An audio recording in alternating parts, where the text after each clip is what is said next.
குடியே இருக்க கூடாது. கல்ல ஒழிக்கணும். சாராயத்தை ஒழிச்சா தான் அந்த நாடு உருப்படும். டாஸ்மார்க் கஞ்சா அடிக்கிற இளைஞர் பண்டாவது அடிக்கிற கூட கஞ்சா வச்சிருக்கான். இது எப்படி கிடைக்குது? தமிழ்நாட்டு அரசு சரியில்லை.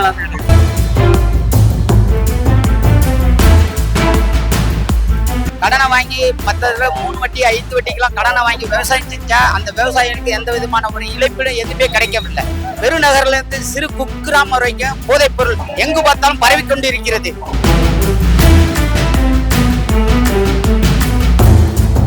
திராவிட திமுக அரசானது ஆட்சி பண்ணக்கூடியவருடைய அந்த கையாளக்கூடிய விதம் சரியில்லை. இதை மாணவர்கள் மத்தியில் முறையா அங்கங்க விழிப்புணர்வு போட்டு கொண்டு போய் சேர்க்கணும். மாணவர்களுடைய மனநிலையை தனியா ஒரு கிளாஸ் மாதிரி வகுப்பு மாதிரி எடுத்து இந்த அரசு அதை நடத்துறதுக்கு தவறி விட்டுருச்சு.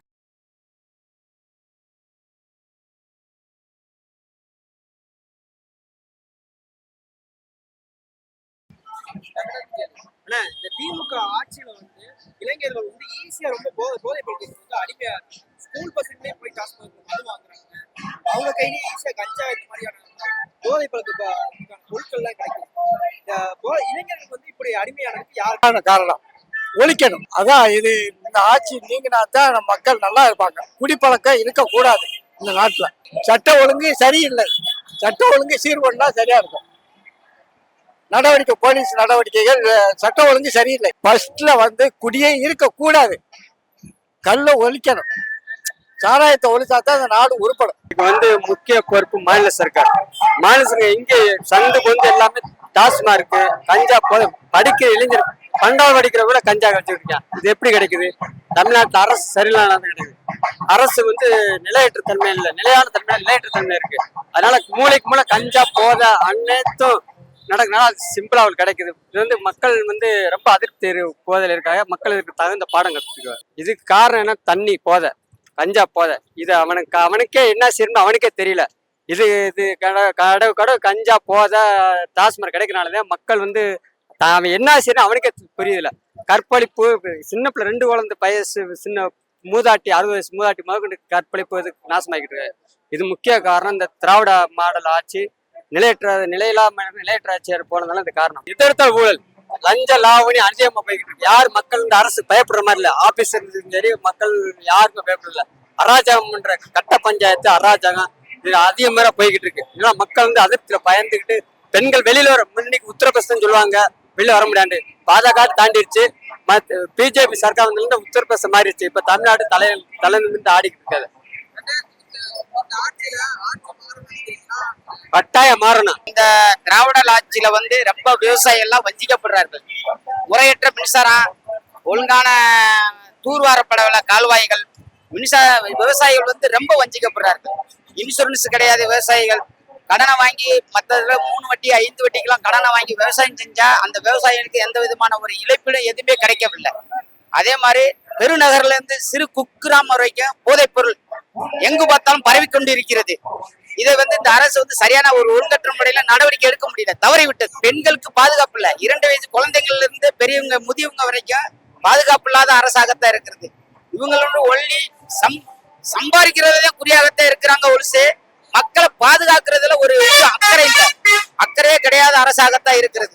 எடப்பாடியார் இருக்கும் போதாவது நல்ல விவசாயிகளுக்கு இலவட்ட மின்சாரம், இன்சூரன்ஸ் மத்த எல்லாமே கிடைத்தார். நஷ்டீடு விவசாயிகளுக்கு நஷ்டீடு எல்லாம் கிடைத்தது. ஆனா இந்த அரசுல இது வரைக்கும் இந்த 5 ஆண்டு காலத்துல எதுவுமே கிடைக்கல.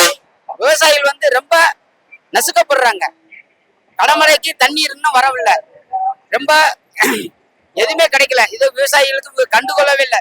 இவங்களுடைய இது என்ன? டாஸ்மார்க், போதைப் பொருள், நம்மளுடைய இயற்கை வளங்கள்லாம் இவங்க சுரண்டப்படுறாங்க.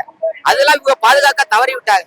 இனி வருங்காலங்கள்ல மக்கள் என்னைக்கு இவங்க இலவசங்கள் அறிவிக்கிறாங்களோ அது இலவசங்கள் அறிவை வளர்க்காது. நம்மள தாழ்ந்த நிலைமைக்கு தான் கொண்டு போகும். சுயமா சிந்திக்க விடுறாங்கல்ல. நல்ல கல்வி வேண்டும், நல்ல சாலைகள் வேண்டும், நல்ல மின்சாரம் வேண்டும், குடிநீர் வேண்டும். குடிநீர் திட்டம் மோடி திட்டம் எல்லாம் அதெல்லாம் எங்குமே கிடைக்கல. கிராமங்கள்ல அவங்க கிளைச்செயலாளர், பிரசிடண்ட், ஊர் தலைவருக்கு தான் எடுத்து அவங்களுடைய பாக்கெட்ல தான் வச்சுக்கிறாங்க. யாரும் கேட்க முடியல. எங்களுக்கு அதுல இத்தனை பெர்சன்டேஜ் கொடு, இதுல இத்தனை பெர்சன்டேஜ் கொடு அப்படிதான் கேட்டுக்கிட்டு இருக்காங்க சார். அதனால இனி வருங்காலங்கள்ல மக்கள் சிந்திச்சு நல்ல ஒரு ஒழுங்கான அரசை கொடுக்கணும். மக்களுக்கு செய்யறதே வர வேண்டும். இந்த ஆட்சி மாறும் இந்த 2026ல இந்த ஆட்சி மாறும், மக்கள் மாறுவார். மது ஒழிப்பு ஒழிக்கணும். அது ஒண்ணுதான். மக்கள் நல்லா இருக்கும். பெண்களுக்கு பாதுகாப்பு வேணும். கஞ்சா ஒழிக்கணும். மதுப்பழம் இருக்கக்கூடாது. அறவே இந்த மாதிரி தப்பு தப்பெல்லாம் நடக்குது. இதெல்லாம் தப்பு நடக்குது. மதுப்பழம் வேணாம். போதைப் பொருள்னால வேணாம். எதுவுமே வேணாம். இதனாலதான் தப்பு நடக்குது. தப்பு நடக்கும். எங்களுக்கு எந்த விதமான பாதுகாப்புமே இல்ல. எங்களுக்கு நடுக்காட்டுக்குள்ள வழி மறிக்கிறாங்க. நடுக்காட்டுக்குள்ள சாராய கடையை வச்சு ஒத்தையில பொண்ணு உள்ளே போக முடியல. பஸ் வசதி இல்ல. நடு காட்டுக்குள்ள மானாமரிக்கும் எங்க சன்னதி குளத்துக்கு 5 கிலோமீட்டர் நாங்க நடந்து வருவோம், நடந்து போவோம். இப்போ எந்த விதமான பாதுகாப்பும் இல்லாம எங்களுக்கு பயமா இருக்கு. எந்த நேரம் எங்களுக்கு உயிருக்கு உத்தரவாதமே கிடையாது. இந்த ஆட்சி மாறினால் நல்லதுதான். இந்த ஆட்சி மாறும். இந்த ஆட்சியை மாத்தத்தே வேணும். எப்படினாலும் மாறினா நல்லதுதான். அதாவது இப்ப இருக்கக்கூடிய ஆட்சியாளர்கள் எடுக்கக்கூடிய ஒரு நிலைப்பாடானது அவங்களுக்கு இந்த ஆட்சியாளர்களுக்கு ஆளக்கூடிய தகுதியே கிடையாது. இப்ப என்ன நடக்குதுன்னா, நம்ம முதல்ல வீட்டுல இருந்து கிளம்பும் போது பெண் பிள்ளைகளைத்தான் பார்த்து போமான்னு சொல்லுவோம். ஆனா இப்ப இருக்க காலகட்டம் என்ன தெரியுமா, ஆம்பளை பிள்ளைய பார்த்து போ. ஏன்னா அந்த மாதிரி இன்றைய தமிழ்நாட்டுடைய கலாச்சாரமாகப்பட்டது போதை கலாச்சாரம். மூளைக்கு மூளை கஞ்சா, மற்ற அனைத்து போதை பழக்கங்களையும் கொண்டாந்து தடுக்க தவறிய இந்த அரசுனாலதான் இந்த இளைஞர்கள் இன்னைக்கு தடுமாறி போறாங்க. எத்தனையோ இளைஞர்கள் இன்னைக்கு வாழ்க்கையில முன்னேறன்னு சொல்லி கோச்சிங் சென்று அதுன்னு படிச்சு போறாங்க. ஆனா அந்த இளைஞர்கள் மத்தியில இன்னைக்கு இந்த போதை பழக்கத்தை கட்டுப்படுத்த தவறிய இந்த அரசானதுனாலதான் இளைஞர்கள் அங்கங்க வெட்டுறான். இதை ஒரு இந்த இந்த திமுக அரசானது இங்க ஆட்சி பண்ணக்கூடியவருடைய அந்த கையாளக்கூடிய விதம் சரியில்லை. இதை மாணவர்கள் மத்தியில முறையா அங்கங்க விழிப்புணர்வு போட்டு கொண்டு போய் சேர்க்கணும். மாணவர்களுடைய மனநிலையை தனியா ஒரு கிளாஸ் மாதிரி வகுப்பு மாதிரி எடுத்து இந்த அரசு அதை நடத்துறதுக்கு தவறி விட்டுருச்சு. அதனால மாணவர்கள் இன்றைய காலகட்டத்துல திருப்பி வரணும், இது பண்ணணும்னா ஆட்சி மாற்ற வேண்டும். அதுதான் இதுக்கு முதல் காரணம். என்ன நினைக்கிறீங்க? இப்ப இருக்கக்கூடிய இந்த ஆட்சி அவலநிலை முதல்ல இந்த பிராந்தி கடை, இந்த ஒயின் ஷாப்ல தடுத்துட்டாலே பாதி குற்றங்கள் குறையும். ஆனா இந்த ஒயின் ஷாப்பை வரையறுக்காம மேற்கொண்டு மூளைக்கு மூளை முக்குக்கு முக்கு பிளாக்கில் சரக்கு விற்கிறான். காலையில 5 மணிக்கு போனாலும் சரக்கு கிடைக்குது, நைட்டு 12 மணிக்கு போனாலும் சரக்கு கிடைக்குது. இந்த சரக்கு நிலையை தட்டுப்படுத்தணும். பாலியல் வன்கொடுமைங்கிறது ஆரம்பத்துல 2 வயசு குழந்தையில இருந்து வயசான மூதாட்டி வரைக்கும் இந்த பாலியல் இது நடக்குது. இதை இரும்பு கரம் கொண்டு அடக்கக்கூடிய ஆட்சியாளர்கள் அவல நிலைதான் இன்னைக்கு நடந்து. ஊழல் தாங்க. ஊழலுக்கு ஆரம்பமே இந்த அடிமட்ட பிரேஸ் மட்டம் சொல்லுவோம்ல, பிரேஸ் மட்டம் அந்த ஆட்சியாளர்களுடைய அவல நிலையை இந்த ஊழல் தான் காமிக்குது. ஊழல் இன்னைக்கு மானாமரம் நகராட்சின்றது சும்மா சாதாரணமா ஒரு பேரூராட்சியா இருந்துச்சு. அந்த பேரூராட்சியை நகராட்சியா தரம் உயர்த்தணும்னு சொல்லி இங்க உள்ள மக்கள் யாருமே கேட்கல. இவங்களா அதை தரம் உயர்த்தி ஒரு பள்ளிக்கூடத்துல 5வது படிக்கக்கூடிய மாணவனை 7வது சேர்க்கலாம். ஏன்னா அவன் கொஞ்சம் பிக்கப் பண்ணிடுவான். அதே 5வது படிக்கக்கூடிய மாணவனை கொண்டு 10வது சேர்க்கும் போது அவனுடைய மனநிலை என்ன ஆகும்னா எதுவுமே தெரியாது. அப்ப அவன் என்ன நினைக்கிறான், மேற்கொண்டு மக்கள் மீது கொண்டு வரி சுமையத்தையும் செலுத்துறாங்களே தவிர மக்கள்கிட்ட 300 ரூபா கட்ட வேண்டிய இடத்துல 1200 ரூபா வரி வசூல் பண்றாங்க. ஆனா எந்த ஒரு நகராட்சியில எந்த ஒரு செயல்பாடுமே நடக்கல. சம்பந்தம் இல்லாம புது பஸ் ஸ்டாண்டு ஒரு ஏரியால ஆர்ச்சி கட்டுறாங்க.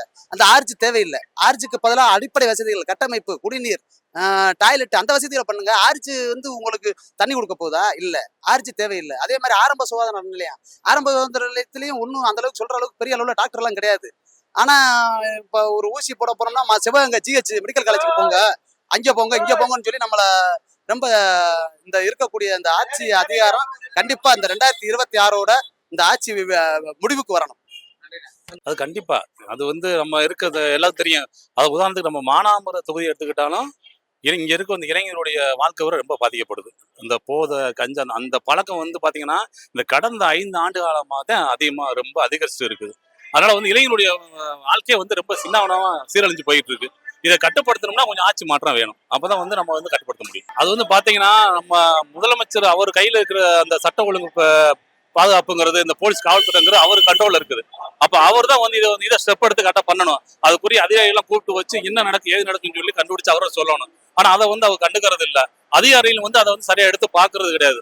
அப்படி இருக்கும்போது பாத்தீங்கன்னா நம்ம எந்த மீடியா எடுத்தாலும், எந்த மொபைல் எதை எடுத்தாலும் சரி, வலைதளத்தை தொட்டாவே பாத்தீங்கன்னா சின்ன குழந்தையில இருந்து முதியோர் வறுமை யாருமே ரொம்ப பாதிக்கப்படுறாங்க. அது காரணம் இந்த போதை பழக்கம் தான். இதனாலதான் இப்ப சமீபத்தோட இந்த தூத்துக்குடி நடந்துச்சு, பள்ளி மாணவி நடந்துச்சு. அதே மாதிரி இந்த திருப்பூர் பக்கத்து ஒரு 60 வயசு முதியோர் பொண்ணு அது நடந்துச்சு.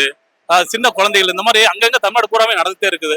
முடிஞ்ச அளவு போதை பழக்கத்தை வந்து குறைக்கிறதா இருந்தா அதுக்கு வந்து காவல்துறை வந்து சுதந்திரம் விடணும், பிரிய விடணும். அவங்களுக்கு வந்து நியூஸ் கிடைக்குதா, தப்பான வழி யாரு போறாங்களா அவங்கள தடுத்து நிறுத்தி அவங்களுக்கு நல்ல வழியை காட்டி இளைஞர் நல்ல வழியை காட்டணும்.